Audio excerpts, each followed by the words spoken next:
good, y'all? Welcome back to the BlitzCity Podcast. I'm your host, Kobe Yor. And Bulldog fans, we are now 1-0 in conference play. 1-0 in conference play. Anything is possible throughout the rest of the season. We are now in the stretch of games that actually matter towards getting back to Atlanta. Anything can happen. Now, forget everything that happened in out-of-conference play. Forget it. It's done. Doesn't really have an effect anyway, except for on the overall record, but it has no effect on getting back to Atlanta. Now, let's talk about Delaware State and, recap that a little bit, and then we're going to talk about the big opponent that we have this Thursday, which is a horrible schedule, by the way, but TV obligations, I get it, whatever. Delaware State was a magnificent game. Now, we started that game off, and for the first two series, I was like, it's looking a little iffy. And then something just happened. The offense had its best performance of the season. And I'm not counting Virginia Lynchburg because that is a Division II school.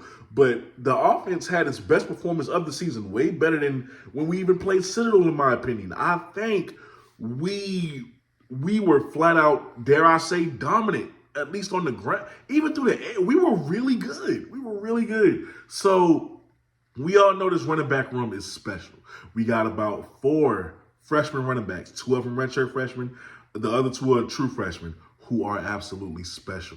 Okay, and then we got, I can't wait for y'all to see the other one who redshirted this season. We'll see him next year. For 3 of those guys, because Casey Fields was out last week, and I think I got word that he'll be back. I think he's back now.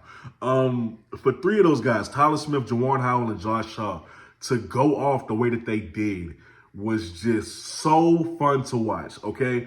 Tyler Smith, 12 attempts, 122 yards on the ground, 10 yards per carry, and a touchdown. He flashed.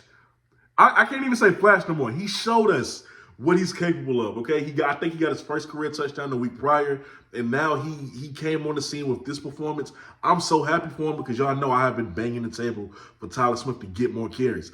This is what happens when you give Tyler Smith more carries. This happens. He's electric. Speed kills. So, great performance by Tyler, right? And then you go to Jawan Howell. Dominate.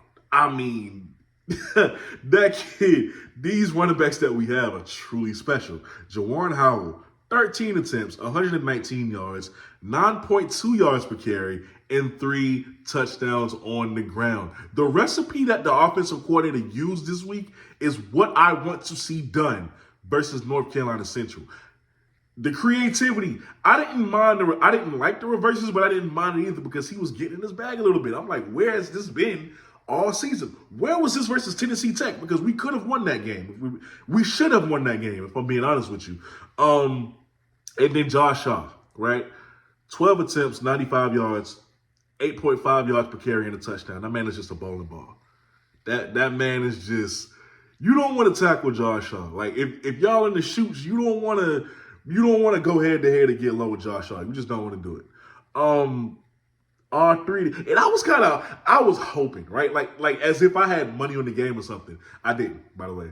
I was hoping that they would give Josh Shaw a couple more carries, like run the score up, because sometimes that is necessary, especially in the MEAC if a tie was to ever happen.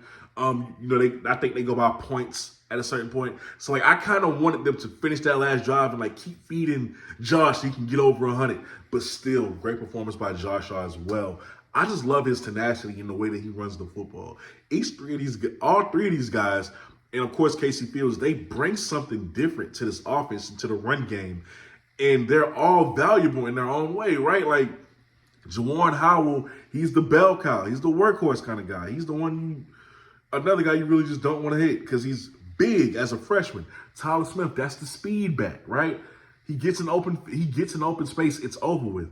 Josh Shaw, another bruiser, but he's a little bit more balanced. Overall, offensively, had no problems. Even during the passing game, Corey Fields, I was very impressed with him. Justin Smith-Brown, I hope he's okay because I know he sustained the injury. It didn't look bad, but you just never know.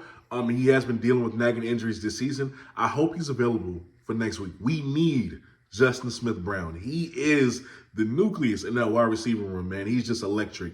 Anytime he gets his hands on the football, we need him ready to go for Thursday. We really do. Defensively, great job all around. Like, not that anybody didn't stick out by themselves, but as a defense, they just played lights out football, and I loved it. Going into next week versus the best quarterback in HBCU football and the best quarterback running back tandem with Mookie Collier and Davius Richards. They're going to have their plays. They're going to have big plays. They're going to get theirs. What's important is that we make ours. We make smart decisions with the football. The offensive coordinator calls a good game. Please don't. He can't be the reason we lose that game, if y'all get what I'm saying. He cannot be. We do what we're supposed to do. We don't shoot ourselves in the foot, and we really just play MEAC football. I really do believe that even though the odds are stacked against us, we can bring this win home. So get these running backs involved. Corey Fields has to be on his game. I hope Justin Smith, I pray to God that he's going to be healthy for that game. Everybody needs to be on one accord. And we need to prioritize Keyshawn Toney. He's too big of a target. He's too athletic of a target. He's too good of a target not to get targets too. So we need to prioritize him. Overall, I love what I saw last week, and we'll see what happens Thursday. But just know, man, I'm geek for it because every time we see them, it's always a close matchup, especially for the last 4 meetings. So we'll see what happens. With that being said, y'all are watching the BlitzCity Podcast. I'm your host, Kobe Orr. I'm out. Peace.